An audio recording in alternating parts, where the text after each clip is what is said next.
Hi campers, my name is Molly Mahana. My pronouns are she, her, hers.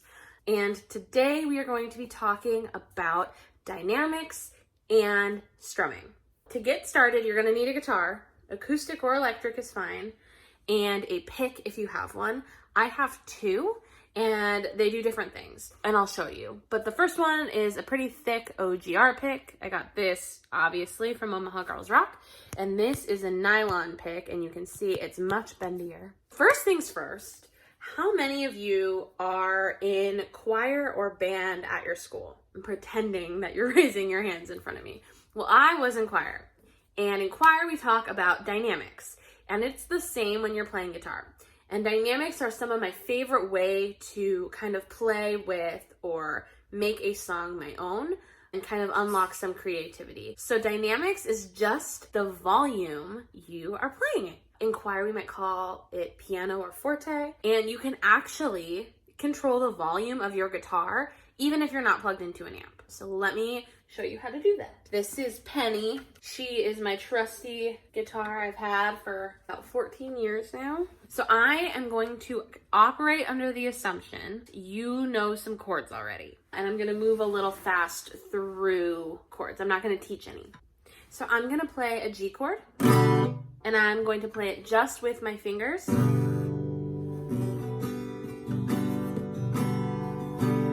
As you can tell, this is kind of quieter, definitely a more folksy vibe. Here it is with the thick OGR pick. A louder and fuller sound. And here it is with the nylon pick. Definitely mimicking some of the finger sound. There's that G chord. So the reason that this is important is because whether you play with a pick, a nylon pick, or your fingers, how hard you strum the chord will directly impact the volume. So I've got just my regular pick. I'm gonna do that G chord again and I'm gonna strum it really soft. Now I'm gonna strum it really loud. And so this is just a light strum. And this is like all my force, and it definitely changes the volume. And you can play around with that in songs. For example, if I was gonna play Lover by Taylor Swift, which the chorus is pretty simple, it's 3 chords, G, D, and C. Can I go where you go? I might just play that really lightly because it's kind of a romantic love song. Whereas if I was playing something rock infused, maybe like some Fleetwood Mac, they go really hard on the strings, I might play those chords louder. That's dynamics. Now let's talk about strumming. To talk about strumming, we have to talk about time signatures and get a little mathy.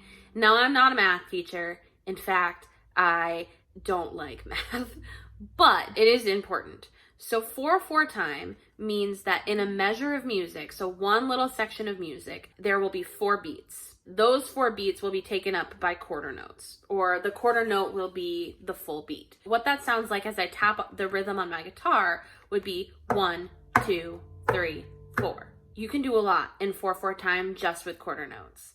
For example, I'm gonna just play that G chord again. You can just do downstrokes. 1, 2, 3, 4.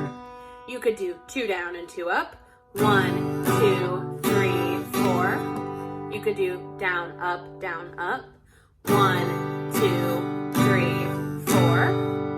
Or you could do up strokes. 1, 2, 3, 4. When you make it a little faster, so if we were going 1, 2, 3, 4, it might sound something like this. 1, 2, 3, 4, or 1, 2, 3, 4, or down, up, down, 1, 2, 3, 4. And it definitely changes the feel of the song. On slower songs, I like to just do downstrokes. Like if we're talking about Lover from Taylor Swift again, I might just do downstrokes on that chorus. So, can I go where you go? And just do 1 stroke every time I change the chord. But you can also do as many as what you feel like. This is the chance where you can play So if you were to look up tabs or chords online, which I know some of us probably do, they usually give you a strumming pattern, and that's all fine and good. I like to listen to the song that I'm trying to play, or think of the song, the type of song that I'm trying to write, and mold my strumming pattern to match how I want the song to feel. This is why I love rhythm and dynamics, because you can totally play around and make it your own. So that's 4/4 time. So let's practice just doing downstrokes on a G chord 4/4. I'm gonna count to 4 and then we'll come in. 1, 2, 3, 4. 1, 2, 3, 4.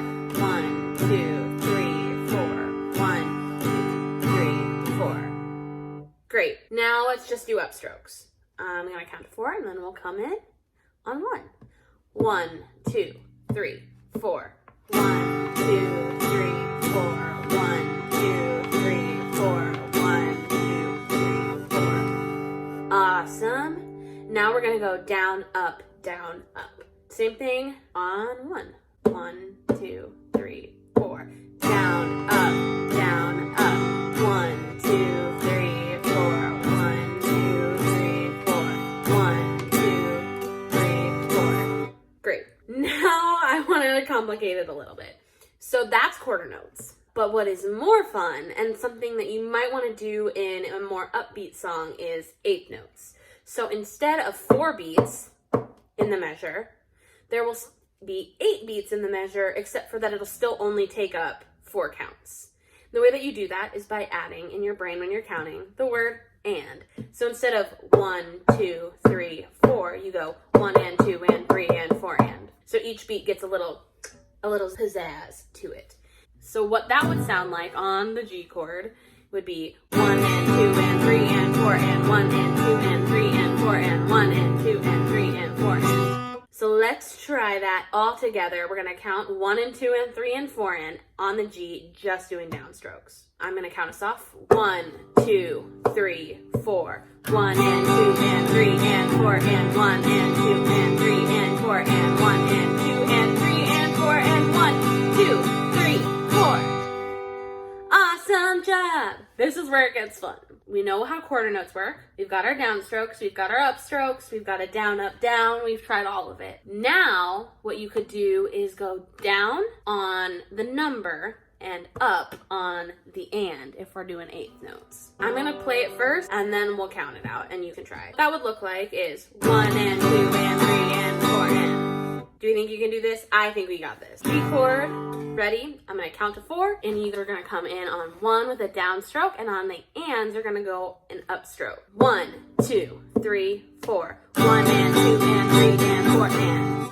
Awesome, keep going. I'm gonna count us off again. 1, 2, 3, 4. 1 and 2 and 3 and 4 and 1 and 2 and 3 and 4 and 1 and 2 and 3 and 4 and 1 and 2 and 3 and 4 and 2 and 3 and 4 and 1 and 2 and 3 and 4 and. That is one of my most favorite strumming patterns, and it's pretty easy, and it can definitely take a song and make it much more upbeat, kind of rock feeling. And you can play around with any of those strumming patterns. Do a combination of them, do a combination of quarter and eighth notes. Do whatever you want to do to make the song how you want it to sound. 1 and